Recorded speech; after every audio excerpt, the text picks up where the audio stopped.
sobrang busy sa mga gawaing bahay. Nakalimutan ko tuloy. Meeting pala ako sa school ng anak ko. Kailangan ko nang magmadali. Nakakapagod pero kailangan kong bumangon. Pwede lang, lumipad na ako para di malate. Ako si Ma'am Shmaya. Isa akong hybrid mom na may superpowers. Pero sa totoo lang, marami din akong kilalang may superpowers. Makikita mo sila sa paligid mo. Baka hindi mo lang napapansin. Wala silang costume. Sila yung may kakaibang lakas at kapangyarihan.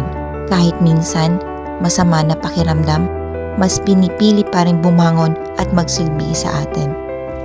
Na kahit napakahirap ng trabaho 24/7, pero walang sahod.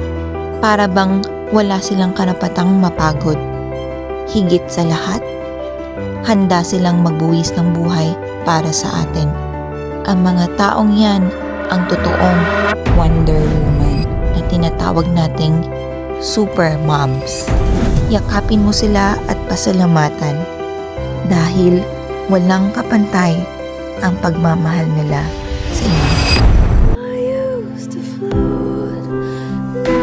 Sana kung natapos mo ang video na to, please follow for more.